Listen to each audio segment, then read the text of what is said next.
Assalamualaikum warahmatullahi wabarakatuh. Kami di sini ingin menyampaikan materi tentang merancang, mengembangkan, dan mengevaluasi media. Saya Siti Alifa Pratiwi. Saya Desi Indrani Z. Saya Aziza. Kami dari kelompok 5. Berikut videonya.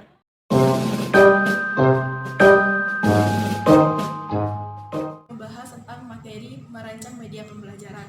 Merancang media pembelajaran ini terdapat dua model, yaitu model Anderson dan model Asor.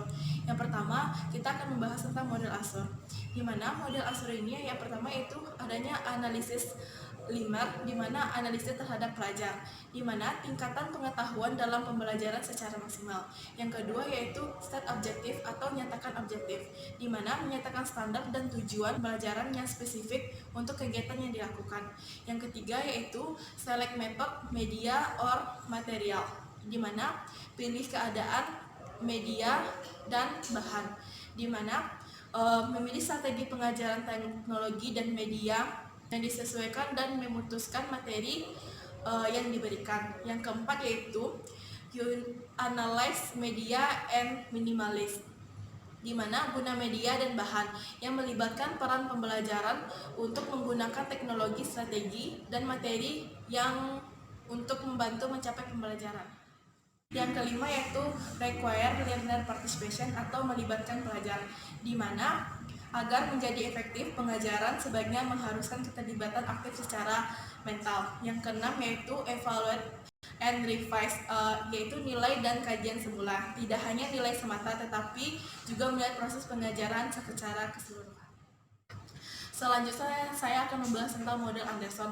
Model Anderson ini model pemilihan media yang mengacu pada keterkaitannya dengan komponen lain. Yang pertama yaitu prosedur pemilihannya dimulai dengan pertanyaan-pertanyaan, apakah pesan yang disampaikan itu bersifat informasi atau bersifat hiburan. Yang kedua yaitu menentukan strategi instruksionalnya. Yang ketiga yaitu memilih media yang sesuai untuk menentukan pilihan akhir.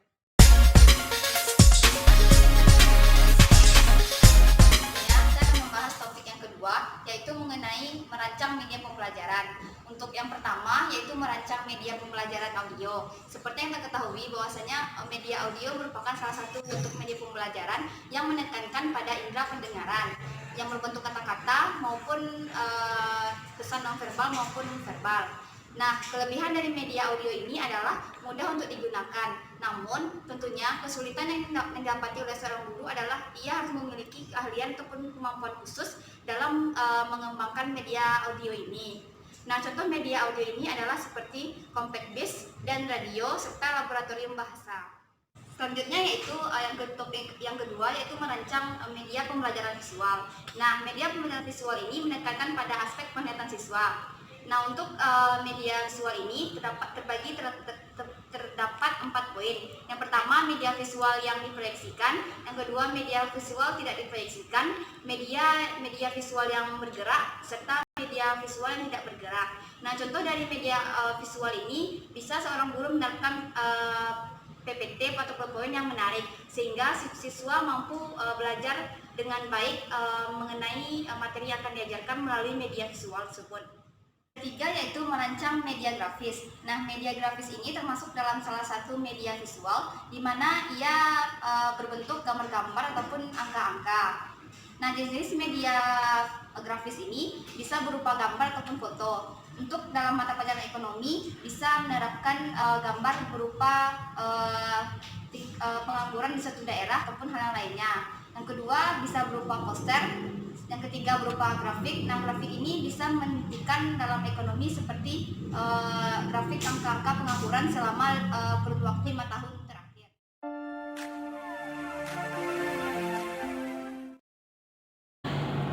Materi yang ketiga yaitu evaluasi media pembelajaran.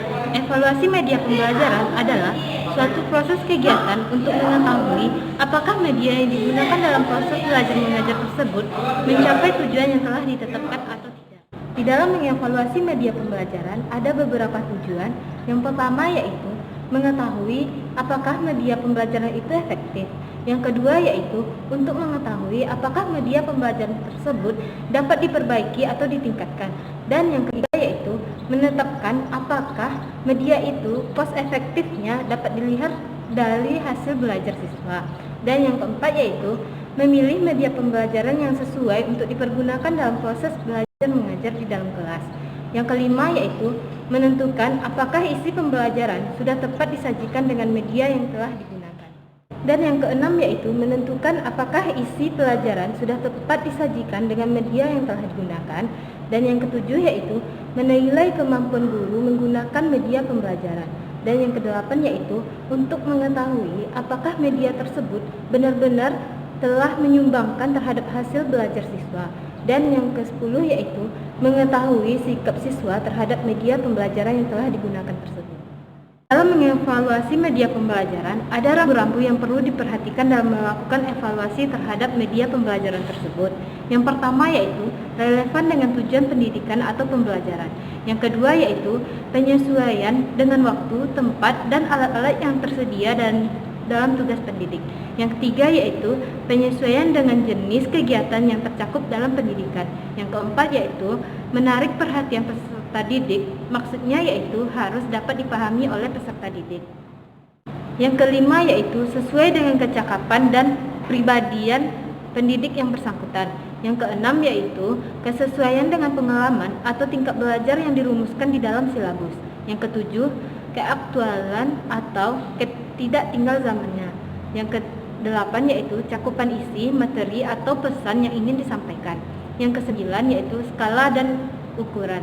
Dan yang terakhir, bebas dari bias, ras, gender, dan lain-lain. Di dalam mengevaluasi media pembelajaran, ada dua penilaian yang dapat digunakan. Yang pertama yaitu penilaian formatif.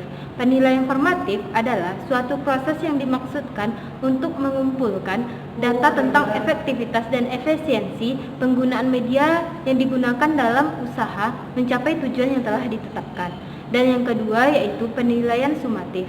Penilaian sumatif adalah kelanjutan dari penilaian formatif, yaitu media yang telah diperbaiki dan disempurnakan. Kemudian diteliti kembali apakah media tersebut layak digunakan pada saat situasi-situasi tertentu.